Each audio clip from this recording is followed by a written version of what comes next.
उत्तर प्रदेश के मुख्यमंत्री योगी आदित्यनाथ के नमाज वाले बयान पर सियासत गर्माती हुई नजर आ रही है।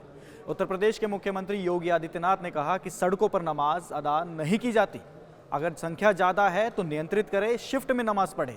अनएडिटेड के इस एपिसोड में आपका स्वागत है। मेरा नाम दीपक है और मेरे साथ एक बार फिर विशाल है। विशाल, उत्तर प्रदेश के चुनाव आने वाले हैं और सियासत जो है अपनी सियासी मोड में आ चुकी है। इसलिए लेकर आए हैं दीपक हम योगी बहुत टफ, सड़क पर नमाज सोचना भी मत। देखिए, कल के बाद से सोशल मीडिया की अगर हम बात करें तो लगातार इस तमाम योगी आदित्यनाथ की स्पीच के वो चंक्स वायरल हैं और लगातार जिस तरीके से वो बातें करते रहे हैं। और सिर्फ दीपक देखिए, मुझे लगता है ये अभी उत्तर प्रदेश में जो कल स्पीच हुई है उससे टेम्पो सेट नहीं हुआ था, वो पश्चिम बंगाल से ही हो गया था। जिस तरीके से उनका रुख और जिस तरीके से उनका अंदाज था, उस तरीके की बातें वो करने की कोशिश कर रहे थे। तो एग्जैक्टली योगी आदित्यनाथ ने कहा क्या है उसके बारे में बात करते हैं। देखिए, सबसे पहली बात तो प्रमुख बातें क्या थी उनके उस भाषण की। नमाज पढ़नी है जी, नमाज पढ़नी है तो तय जगह पर पढ़िए। संख्या ज्यादा है तो शिफ्ट में पढ़ लीजिए। सामर्थ्य नहीं है तो जनसंख्या कंट्रोल करें। सड़क पर अराजकता नहीं होने देंगे। सड़कें नमाज पढ़ने के लिए नहीं है। और सीधा सीधा वो ट्रैफिक से भी इस चीज को जोड़ते हुए देख रहे हैं कि ट्रैफिक डिस्टर्ब करने का अधिकार किसी को नहीं है। सभी को कानून का राज मानना होगा। बरेली में लोगों ने हाथ आजमाया था, ताकत भी देख लो। तो कुछ देखिए विशाल, आपको छोटे छोटे विशाल ने आपको एक्सप्लेन किया, लेकिन अब मैं थोड़ा सा पॉइंटर में आपको बताता हूँ। नमाज पढ़नी है तो तय जगह यानी कि मस्जिद में पढ़िए जी। संख्या ज्यादा है तो शिफ्ट में पढ़ लीजिए, यानी कि अगर एक समय पर संख्या ज्यादा हो रही है या मस्जिद छोटी पड़ रही है तो आप सड़कों पर नहीं आ सकते, आप मस्जिद के अंदर ही नमाज पढ़ सकते हैं। उसके लिए आप शिफ्ट चेंज कर सकते हैं। जैसे कहा जाता है कि एक समय में 5 वक्त की नमाज अदा की जाती है। सामर्थ्य नहीं तो जनसंख्या कंट्रोल करे, यानी कि अगर संख्या ज्यादा है तो जनसंख्या को कंट्रोल करे। ये एक तरह से कटाक्ष भी है मुख्यमंत्री का। सड़क पर अराजकता नहीं होने देंगे, यानी कि सड़क पर अगर जब कोई ऐसे इस तरह के मजहबी कार्यक्रम होते हैं जिसकी वजह से सड़क पर ट्रैफिक जो लग जाता है उसकी वजह से अराजकता नहीं होने देंगे। विशाल, सड़कें नमाज पढ़ने के लिए नहीं है। जाहिर तौर पर उन्होंने उदाहरण दिया कि सड़कें जो है नमाज पढ़ने के लिए नहीं है, वहां से गाड़ियां निकलती हैं, बहुत सारे अनहोनी भी हो सकती है, तो वो भी एक फैक्टर उन्होंने बताया। ट्रैफिक डिस्टर्ब करने का अधिकार किसी को नहीं है, यानी कि खुले तौर पर ये साफ चेतावनी भी दी कि किसी भी तरह से कानून के साथ विशाल समझौता नहीं किया जाएगा।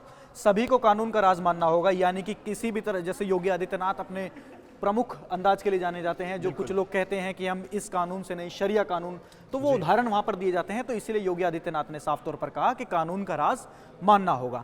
बरेली में लोगों ने हाथ आजमाया था, ताकत भी देख ली। विशाल, बरेली का उदाहरण जी, कौन मौलाना थे वो? तौकीर रजा। कैसे हुआ वो उदाहरण भी दिखाया कि कैसे लाठीचार्ज हुई और भागना पड़ गया वहां से। तो ये पॉइंट हमने आपको बताया। अब इसमें हम आपको आगे बताते हैं कि सूबे के सबसे बड़े नेता विपक्षी दल के अखिलेश यादव जी, उन्होंने क्या कहा। विशाल, जरा बताइए। देखिए, अखिलेश यादव, सबको पता है उत्तर प्रदेश की जब भी हम बात करते हैं या फिर जिस भी राज्य में भारतीय जनता पार्टी की सरकारें होती हैं, वहाँ का जो विपक्ष का प्रमुख नेता हो, कहीं ना कहीं उनके पास मुस्लिम समाज का एक अच्छा खासा समर्थन होता है और उनका अच्छा खासा वोट बैंक होता है। लेकिन इस बीच में अखिलेश यादव आते हैं और वो कहते हैं कि अखिलेश यादव का मानना है कि वो यानी कि भारतीय जनता पार्टी और योगी आदित्यनाथ इसलिए कह रहे हैं क्योंकि हमारी बहस दूसरी तरफ चली जाए। देखिए अखिलेश यादव ने, विशाल, क्या कहा। अखिलेश यादव के कहने का, इस पहले पॉइंट से आपको समझ में आ रहा होगा, उनके कहने का मतलब यह है कि वो इस चुनाव को हिंदू मुस्लिम की चीजों पर नहीं लड़ेंगे।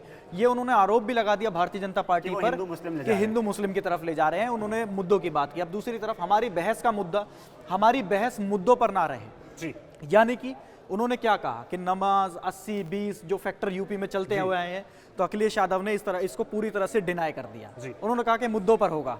विशाल, तीसरा पॉइंट बड़ा अहम है, हमारी बहस दूसरे विचार पर चली जाए जी।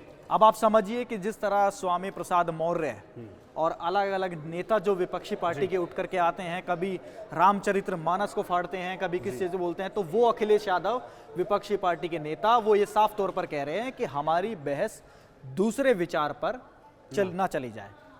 विशाल, चौथा पॉइंट बताइए। कौन नमाज पढ़ रहा है सड़क पर? अब तो नहीं पढ़ रहा कोई भी नमाज, यानी कि एक तरह से अखिलेश यादव ने ये एग्री कर दिया, स्वीकार कर लिया एक तरीके से कहीं कि ना कहीं सड़क पे उनकी बात, बिल्कुल उनकी बात स्वीकार कर ली कि सड़क पर नमाज नहीं पढ़ी जा रही और लगातार योगी आदित्यनाथ, इससे पहले भी आप हम लॉ एंड ऑर्डर की बात करें तो योगी आदित्यनाथ ने पहली बार नहीं कही है ये बात, वो इससे पहले तमाम विशाल वो भी तो कहते आए हैं ना कि साल में 52 जुम्मे होते हैं जी, एक दिन स्किप कर दीजिए आप जी, होली वाले दिन। जी, तो योगी आदित्यनाथ का मैसेज तो क्लियर मतलब है। इसमें देखिए बात जरूर है कि इस सही समय पर उन्होंने उठाई हाँ। है, वो एक अलग विषय है, लेकिन योगी आदित्यनाथ ऐसा बोलता लगातार आए हैं। बोलते लगातार है। अब विशाल लास्ट पॉइंट बता देते हैं, और पढ़ भी रहा है, जगह कम है तो दिक्कत क्या है। अब बताइए इससे क्या समझा जाए, क्या अगर जगह कम है तो इससे दिक्कत क्या है? मतलब अखिलेश यादव खुल करके ये कहना चाहते हैं कि अगर संख्या ज्यादा है और जगह कम है तो सड़क पे आ जाइए।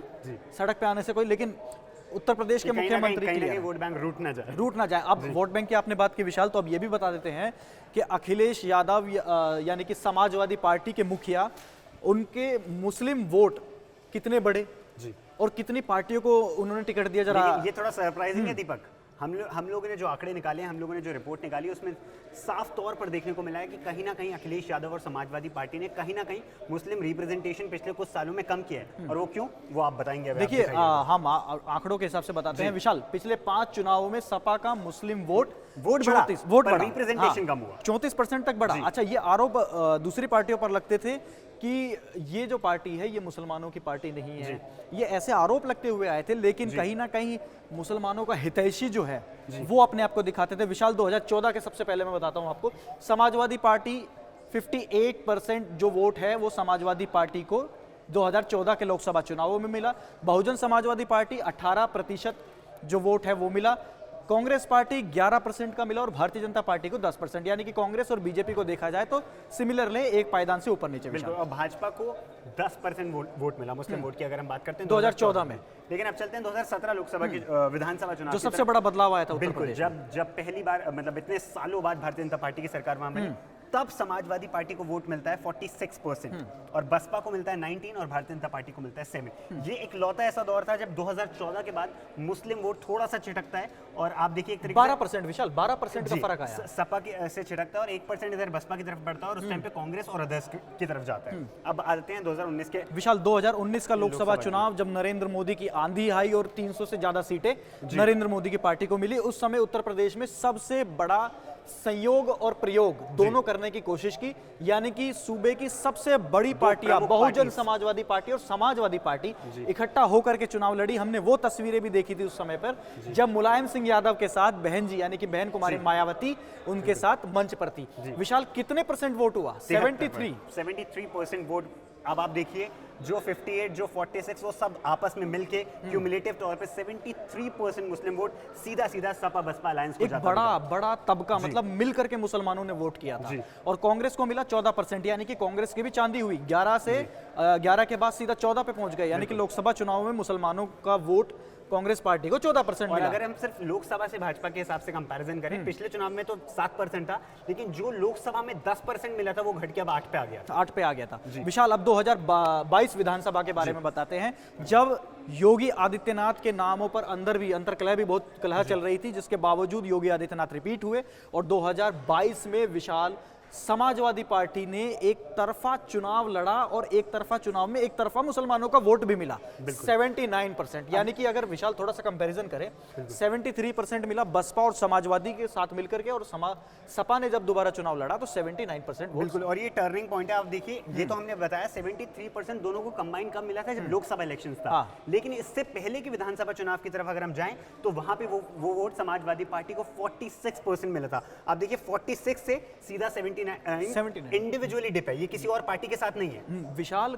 अगर मैं परसेंटेज इसमें भी बता दूं ना तो 90 से ज्यादा % की बढ़ोतरी हुई है। बिल्कुल 100%। ठीक है, अब भारतीय जनता पार्टी वही 8 8 के नंबर पर 10 से घटा 7 पर आए और फिर एक नंबर गेन किया 8%। बहुजन समाजवादी पार्टी एकदम धड़ाम से नीचे आई और 6% वोट जो है इनका कांग्रेस बढ़ा। 3 कांग्रेस 3, मतलब एक तरह से खत्म ही होते नजर आ गए कि मुसलमानों का जो ट्रस्ट था वो कांग्रेस पार्टी पे यहाँ तो फिलहाल खत्म हुआ था नजर आया। विशाल, 2024 के बारे में बताइए। बिल्कुल, अब 2024 का लोकसभा चुनाव, जो इससे पहले लास्ट चुनाव था अभी हमारे सामने लोकसभा का, और उसके बाद अब विधानसभा चुनाव होगा। इंडिया अलायंस यहाँ पर मिलकर यहाँ पे इंडिया अलायंस, सपा और कांग्रेस का अलायंस था। 92% वोट सीधा आप देखिए समाजवादी पार्टी और कांग्रेस के अलायंस को जाता हुआ दिखा।